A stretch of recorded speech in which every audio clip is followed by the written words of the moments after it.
Que tal? Aqui estamos para nuestra revisão, ou então, nuestro repasso. Sim? Eu sou o professor René Moreira e nós vamos com mais uma e a última aula de língua espanhola. Essa é a aula de número 31, revisão e avaliação. Vamos lá então. É isso aí, começamos agora com a nossa revisão dos assuntos já estudados e, de imediato, nós vamos com o futuro imperfeito de indicativo. Vamos apreciar aqui essa imagem, pessoal. Vejamos, né, todos nós, que imagem linda. De onde é essa imagem, professor? San Juan, capital de Puerto Rico, América Central, Caribe. Todo muy hermoso, ¿no?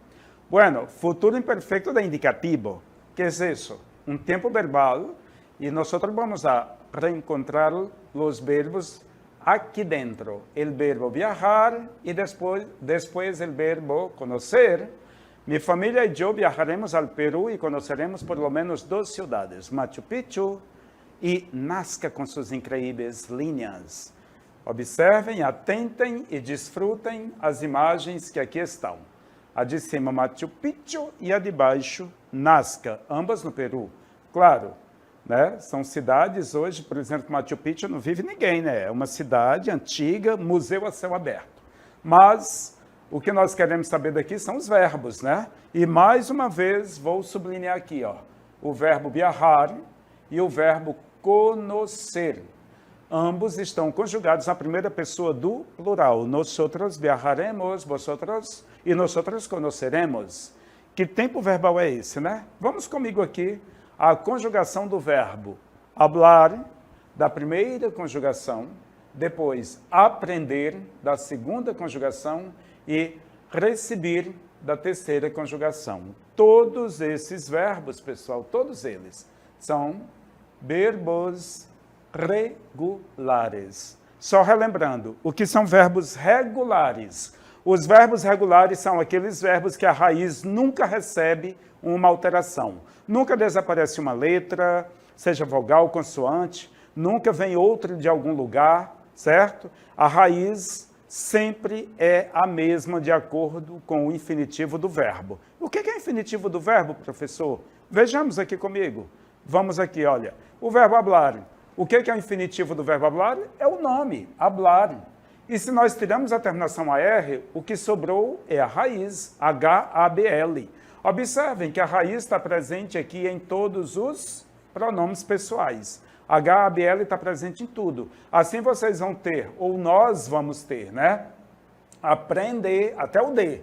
É a raiz do verbo aprender. Tirou a terminação, o que sobra é a raiz. E essa raiz está presente, ó, em todos os pronomes pessoais, sem exceção de nenhum. O verbo receber, a raiz, começa no R e termina no B. Olha aqui, presente no yo, no tu, no el, nosotros, vosotros e ellos, ok? Então, como que fica essa conjugação do futuro? O que é o futuro? Já está dizendo aí, futuro é futuro. É um tempo que ainda não se concretizou, está no nosso mundo aqui dos planejamentos, né? Nós queremos, nós temos a ideia, né? E por isso planejamos que vai acontecer, né? E aí o verbo vai para o futuro com essas desinências aqui, ó. O é com o acento e é para a primeira pessoa, yo. As, com acento, é para o tu, segunda pessoa de singular. O a, sozinho, é para a terceira pessoa, ele, usted. Hemos é para a primeira pessoa do plural, nosotros. Eis, com acento, para a segunda pessoa do plural, vosotros. E an, com acento, para a terceira pessoa do plural, ellos, ellas, ustedes. Ok? Você diz, professor, essas desinências, elas mudam da primeira, segunda, terceira conjugação? Não. As desinências não mudam. Percebam, elas são as mesmas para os verbos regulares da segunda conjugação. os verbos terminados em ER, como vocês bem veem aqui, o verbo aprender. Perceba, não teve nenhuma mudança. E esta mesma desinência, ó, estas mesmas desinências, elas serão as mesmas também para os verbos da terceira conjugação, ok? Então, os verbos terminados em IR também não mudam de forma alguma. E agora vamos conjugar. Yo hablaré, tú hablarás, él hablará. Nosotros hablaremos, vosotros hablaréis e ellos hablarán. E no caso do verbo aprender, yo aprenderé, tú aprenderás, ele aprenderá. O verbo receber, nosotros recibiremos, vosotros recebireis e ellos recibirán. E aí nós finalizamos aqui os verbos regulares, né, no futuro imperfeito de indicativo, ok? Outros verbos podemos conjugar como esse? Sim, o verbo trabalhar, caminhar, da primeira conjugação, né, beber, compreender, segunda conjugação, compartilhar, sofrer, da terceira conjugação, e tantos outros mais. Olha o etc. aí. Professor, e se os verbos forem irregulares? Aí os verbos irregulares, vocês já sabem que a raiz tem alteração. Olha, eu coloquei o R bem em evidência aqui, ó. O R maiúsculo, né? No verbo saber, por exemplo, se fosse regular, seria yo saberé, mas não é regular, é irregular. Yo sabré, tu sabrás, sabrás, sabremos, sabreis, sabrão. E se for o verbo tener, aqui foi da, né, segunda conjugação saber, tener também, ele tem uma entrada de duas letras, duas consoantes, o D e o R, né? Então, yo tendré, tu tendrás, ele tendrá. Tendremos, tendreis, tendrão. Percebem que a presença do DR está em todas as pessoas. Quer dizer, houve uma alteração na raiz, nesses dois verbos, né? O verbo a ser, a raiz é HC, pessoal. HAC. Mas observem como que a raiz foi alterada. O C desaparece e ficou HAR. Foi alterada? Foi. É um verbo irregular, ok? Como o saber e o tener. Eu haré, tu harás, ele hará, haremos, hareis, eles harão. Perceberam? Os verbos irregulares, as raízes foram alteradas. Agora nós temos pretérito perfeito composto. Aparece a imagem aí, né? San Salvador, capital dele, Salvador. E vamos ver aqui esse pretérito perfeito composto somente com os verbos irregulares. Olha aqui a imagem. Eita, que bonita essa salada, né? Mi mamá y yo hemos hecho una ensalada muy exquisita. Mi mamá y yo significa o quê? Nosotros hemos hecho. O pretérito perfeito composto é um verbo que se conjuga a partir de dois verbos. O principal, né, que é esse aqui, é o sempre que vem em segundo lugar, e o verbo auxiliar. O principal sempre vem em segundo lugar, né? E o auxiliar, ele é o que vem primeiro, que é o verbo haber, sempre conjugado no presente do indicativo. Vejamos. O verbo descer, por exemplo, vem primeiro o haber, que é o verbo auxiliar, né? Conjugado no presente do indicativo. Yo, tu, has, ele, ha. Nosotros hemos, vosotros habéis, ellos han. E depois nós temos o verbo principal, que no caso aqui é o verbo dizer. Na língua portuguesa, que em espanhol é o que mesmo? Decir. O particípio, sempre que nós vamos conjugar o verbo pretérito perfeito composto, nós colocamos o verbo principal no particípio. Qual é o particípio do verbo decir no espanhol? Dicho. Dicho. Em português seria dito, não é isso? Então, ele é um particípio aqui irregular. Claro, nós estamos trabalhando aqui com verbos irregulares, ok? Então, yo he dicho, tu has dicho, ele ha dicho, ellos han dicho, e aí se vai. Professor, e o verbo volver, como é que fica? O verbo volver também é um verbo irregular. Significa voltar em português. Né? Por que eles são irregulares? Porque os particípios não terminam nem em ado, nem tampouco em ido. E foi alterado a raiz do verbo, né? Por exemplo, o verbo descer, a raiz dele é DSC.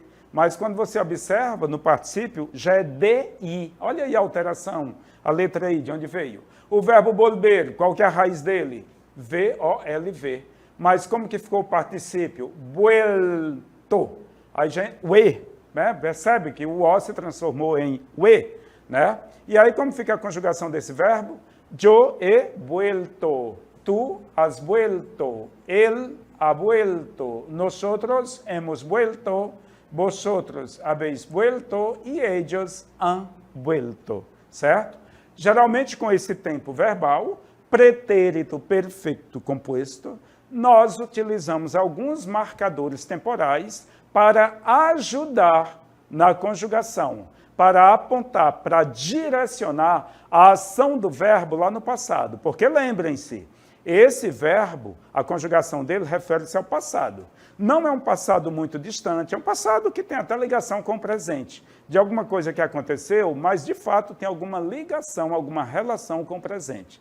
Tá bom? Vamos ver os marcadores temporais que nós poderíamos usar com esse tempo verbal. Vejamos. Los marcadores temporales. Debido a esse caráter de representar um momento passado dentro de um período todavia não acabado, quer dizer, é um passado que não se acabou, ele tem uma continuidade, uma relação com o presente. É comum que o pretérito perfeito composto seja usado com marcadores temporales relacionados com o presente. São eles. Quais são, professor? São eles. 2 pontos. Vamos lá. Esta manhã, esta tarde, esta noite, esta semana, este ano, este mês, este dia, este fim de semana, sim? Esta estação do ano, este verano, este inverno, que são as estações do ano, tá? Hoje, que significa hoje, já, todavia, ou então todavia no, aún, ou então podemos dizer também aún no, sempre, nunca, alguma vez, tá joia? Prestem atenção, aún e todavia são propícios para com este tempo verbal, sempre é utilizado, quase sempre é utilizado, aún e todavia, que na língua portuguesa significa ainda, ok? Pessoal, uma vez tendo conhecimento do pretérito perfeito composto, vamos dar um pulinho lá nos heterossemânticos. Estão lembrados da casquinha da banana, pessoal? Que eu tanto expliquei, batei na tecla para vocês, não foi? Então, a casca da banana significa dizer que essas palavras, elas são iguais ou são parecidas. Elas têm uma grafia e uma pronúncia iguais, né, ou parecidas, mas o significado delas é uma verdadeira casca de banana. Não há segurança quando pisamos na casca da banana, não é verdade? Queda na hora. E a palavra heterossemânticos? Hetero significa diferente, né? Semântico, significado. São palavras cujos significados são diferentes em ambas as línguas. Quais línguas, professor? Espanhol e português, ok? E aí essas palavras também podem ser chamadas, né? Os heterossemânticos podem ser chamados de falsos amigos ou falsos cognatos. Então, sem mais delongas, vamos ver alguns exemplos. A palavra abono, por exemplo, não tem nada a ver com abono. O salário dele recebeu um abono, veio um dinheiro a mais, tem nada a ver com isso. Em português é o adubo, aquilo que se coloca no jardim para que as plantas fiquem mais floridas. Aceite não tem nada a ver com o verbo aceitar. Eu aceito, né? Não tem nada a ver com o verbo aceitar. Aceite significa olha, aquele óleo para fritar o ovo, né? O peixe, para o ovo, fazer o ovo, né? Também o azeite que nós utilizamos aqui, o azeite de oliva, ele é chamado de aceite na língua espanhola. Acordar-se, seria acordar de manhã? Nada disso. É lembrar-se, é se lembrar de alguma coisa. Eu me acuerdo, estou me lembrando, ok? Borracha, a escrita. Ou a escrita, como é que está aí a escrita? Borracha. A pronúncia, borracha. Se a pessoa vai pela escrita, pensa que é uma borracha. Sei lá, a borracha de apagar, aquele que eu escrevi no caderno. Não. Essa palavra significa uma pessoa bêbada. Bebeu muita bebida alcoólica, se quedou borracha. Borrar é apagar, tá? Borrar é apagar o que se escreveu. Embaraçada. E aí eu falei, né? Seria uma mulher confusa? Uma pessoa confusa? Que nada, professor. Embaraçada é uma mulher, né? Quer dizer, os homens também engravidam, né? Na mente, ali junto com a esposa, né? Embaraçada, morrer grávida. E escritório, professor? Escritório é a escrivaninha, aquele local que você separa para fazer seus estudos. Esquisito, lembra daquele prato de salada que apareceu aqui anteriormente, né? Me parece que lá em salada estava esquisitíssima, muito esquisita, gostosa, gostoso, né? Goma não é de fazer tapioca, é a borracha para apagar o que nós acabamos de escrever. Largo é alguma coisa extensa, grande, comprida. Cabelos longos, los pelos largos. Oficina é o escritório onde trabalha, digamos, o advogado. Digamos, né? Outros profissionais também trabalham na oficina. Osso não é o osso do esqueleto, é o urso, o animal. E padre, seria o da Igreja Católica? Pode ser, tem lugares que também são chamados, mas refere-se também, e muito conhecido como o pai, o papai, el padre, ok? Mais algumas palavrinhas, nós temos aqui pelado. Quem não tem cabelo na cabeça, eu já começo por aí, né? Careca, perdendo o cabelo, então, eu sou um pelado. Pipa é o cachimbo para fumar. Tapas, aperitivos numa festa, num restaurante. Baço não é o vaso de flores, é o copo para beber água, leite. Surdo é alguém que escreve com a mão esquerda, ou seja, canhoto. Ok, pessoal? Vocês perceberam? Muitas palavras, né? E claro, eu não ia trazer aquela relação imensa, né? Aquela relação, e aí eu vou utilizar agora um heterossemântico, aquela relação larga ou larguíssima, comprida, extensa, grande, né? Hoje eu trouxe alguns, tá? Vamos agora diretamente para os complementos direto e indireto. Vamos comigo. Que imagem, né? Ushuaia, extremo sul da Argentina. Essa cidade é lindíssima, sempre muito fria, tá, pessoal? Bastante neve. No inverno tem que usar roupa térmica. Aqui, então, esse exemplo já nos dá uma ideia. La verdad siempre se debe decir a los niños, por eso siempre se la digo al mío, é o pai que está falando, né? Que ele sempre diz ao filho dele a verdade, né? E aí, eu acabei de sublinhar dois pronomes aqui, complementos, o se e o lá. O que é o que, quem é quem? Vamos adiante que a gente vai descobrir. Pronombres complementos. Assim como em português, em espanhol, nós temos os complementos diretos e os complementos indirectos. E a vezes, em la frase, nós podemos utilizar os dois. Sempre o indirecto vem antes do direto. Vamos aqui para os exemplos. Este livro lo comprei ayer. Esse lo refere-se ao livro que eu acabei de falar, né? Este livro lo comprei ayer. Se alguém perguntasse, o que você comprou? O livro. E por que tu o compraste? E por que lo compraste? O lo, o que é o complemento direto? Ele serve para substituir o substantivo. Aquilo que eu acabei de falar, aquilo que foi falado, ok? Nesse caso aqui, é o objeto direto. Por quê, professor? Porque no objeto direto nós fazemos duas perguntas, né? Que... ou então a perguntinha, a quem, ok? Certo? Le pido a Deus por mejores dias. Le pido a Deus. Sempre, alguns verbos, eles requerem uma preposição. Aqui é a preposição ao verbo pedir. Pedir a alguém. Aqui, no caso, na frase, está pedindo a Deus. Então, le pido a Deus, né? Pido. A quem? Faz também a pergunta. A quem? A resposta sempre será com uma preposição. Eu pido a Deus. Le pido a Deus por dias melhores, ok? Então, aqui é um complemento indireto, ok? Porque o complemento indireto, ele requer sempre uma preposição. E essa preposição quem é? Ou quem são? A e quem. E quem não, desculpa. A e para. As duas são sinônimos. No português também, né? Podemos fazer uso do complemento direto, professor, e do complemento indireto na mesma frase? Claro, no português não podemos, tá? Mas na língua espanhola, sim. Então, como que vai ficar? Sempre, sempre quem vem primeiro é o complemento indireto, depois do direto. Olha a frase. Me lo dio un consejo mi abuelito.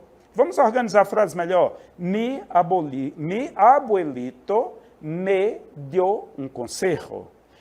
Dio a quién? A mí.